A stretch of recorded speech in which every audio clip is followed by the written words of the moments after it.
Hey y'all, it's Rebecca from Black is the New Red. I just wanted to check in with you guys, make a video. Haven't made a video in about a week or two.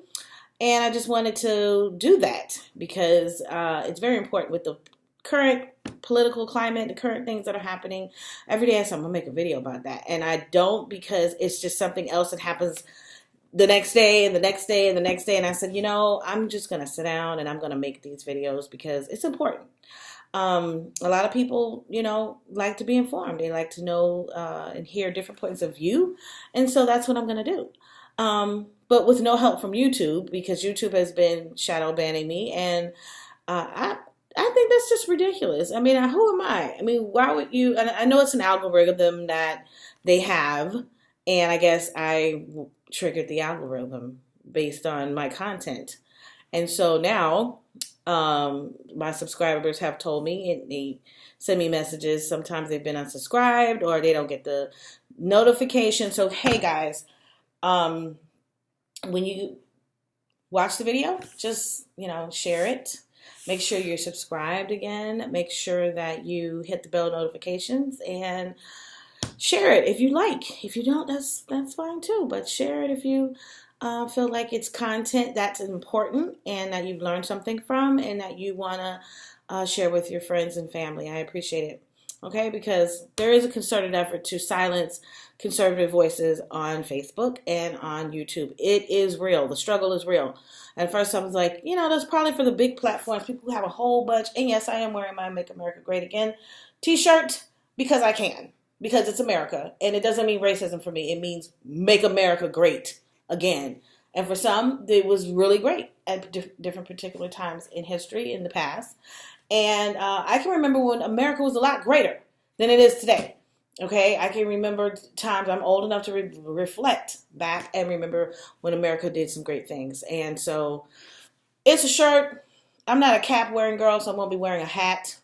But I wore this shirt. I wore this shirt last summer to Thomas Jefferson's plantation. So you can imagine that was awkward for some people, but I don't care.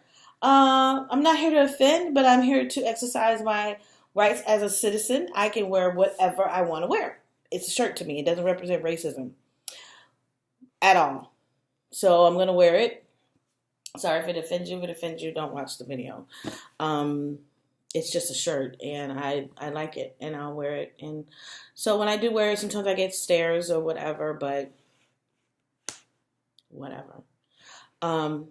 Anyway, I'm going to be making these videos because, our rights as Americans are under assault.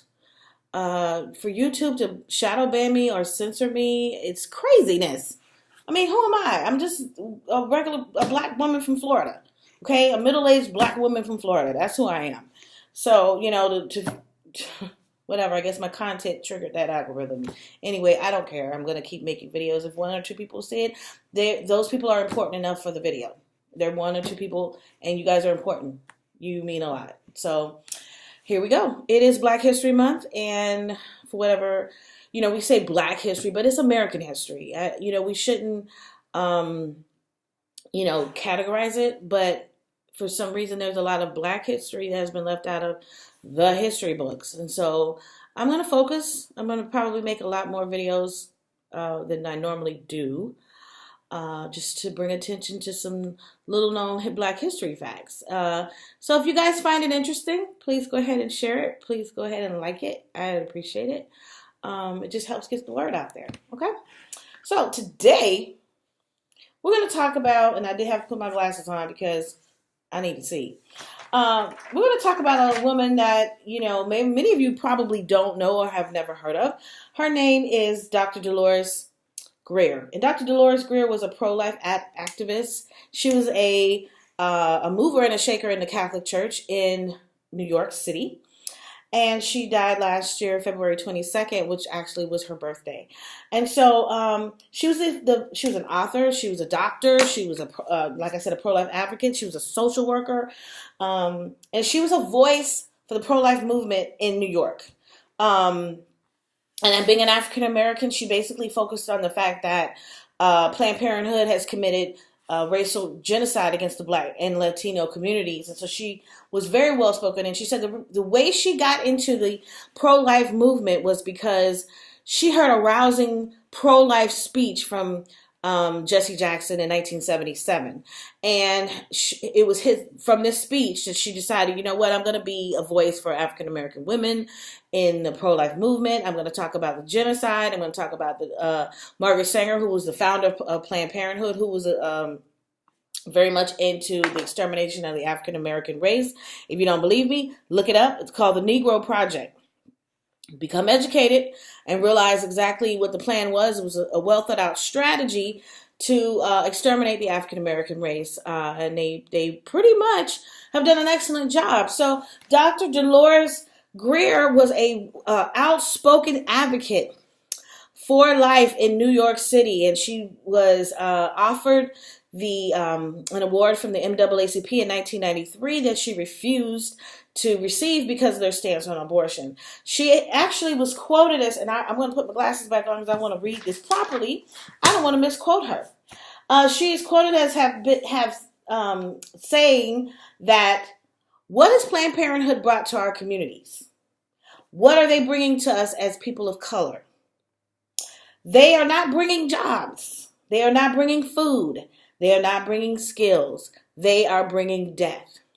And she had a loud, authoritative voice when it came to the organization of Planned Parenthood being in our communities and what their agenda was. She spoke out against it, and she was very well known, very active in her community.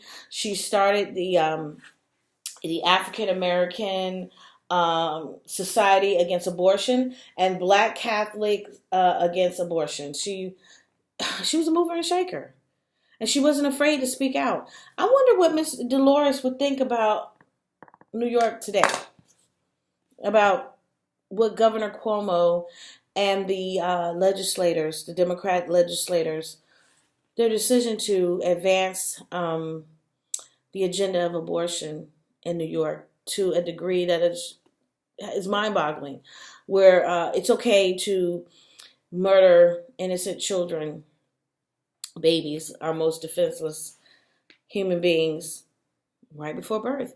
I wonder what Miss Dolores would have to say about that. I'm sure her voice, she would still be crying out like a voice in the wilderness. Because New York, what are you doing?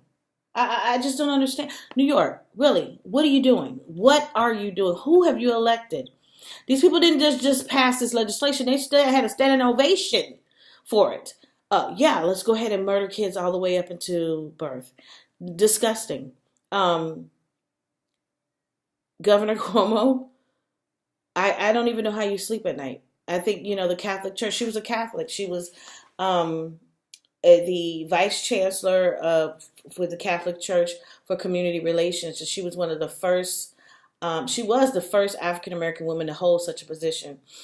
And I can't even imagine what she would be thinking and how she would feel about her home city promoting abortion at such a level. For me, I'm pro-life. I've been pro-life since 2003. I started to really delve into what it meant to be pro-life, and as opposed to being pro-choice. Up until that point, I was pro-choice. I didn't even give it a second thought. Women's right to choose. Go ahead and do what you want to do. It doesn't affect me. But after 2003, I began to research and study a bit, and I learned and I became an advocate for life. And I have not regretted it at all. My heart goes out to women who have made those decisions or felt like they had to make that decision. There's no judgment here. Nothing but love and support for you if you have experienced abortion and you regret it and you feel like, wow, no one told me what the consequences were and what it actually was.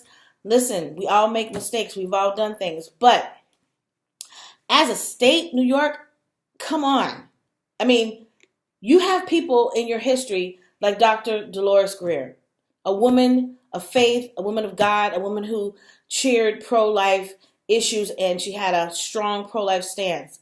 And then you have a governor who is his extreme abortion mindset and agenda to just destroy life at its earliest form. It's pretty disgusting. It's pretty horrible. Virginia, what are you guys doing? I mean, come on. You need to really forcefully say, you know what? This isn't who we are. This is not who we are as Americans. This is not who we are as citizens of Virginia or citizens of New York, residents of New York. We are citizens of America, but the residency, where you're living, the laws that have been enacted that affect you, that'll affect your kids and your grandkids. It's time to stand up and say, no, this is not going to take place in my state. You have to stand up. You have to vote these people out. I know for a lot of Democrats, they probably had no idea what these people actually, like the true agenda, like what they really wanted to do once they got in. But now you know. Now you know what the governor really wants to do. Now you know what these representatives really want to do. And they bring forth and they have the audacity to stand before the nation and make these proclamations that this is exactly the type of bill they want to support. It's insanity. It's insanity. So I applaud Dr. Dolores today. Her name is Dr. Dolores Grier. Look her up. Study her. Read about how she just fought tirelessly for life in the African American community in New York City, and how her legacy has to live on, and how even her words from the grave have to live on, and that someone needs to pick up the mantle in New York and say no more. Enough is enough, New York. Enough is enough. We will be advocates for life. So that's my spill today. That was my focus today. Dr. Dolores Grier. We salute you, lady. We salute you, ma'am, and the work that you have done and the work that will live on. Your legacy will live on. For those of us women of color who will continue to speak out and say we stand for life. That Planned Parenthood is the arm of racial genocide. It's just being perpetrated from generation to generation. And I would love to see the day where Planned Parenthood is shuttered. The doors are closed forever, and the doors are just chained, never to perform another abortion again in this nation or anyone else, even anywhere else. Anyway, guys, that's it for today. Again, I'll be bringing you some people for Black History Month that you probably never heard of before. Maybe you have, maybe you haven't. I'm always welcome from the comments. Drop a comment, drop a like, a suggestion, whatever in the comment section. I greatly appreciate it. Love you guys. Take care. God bless.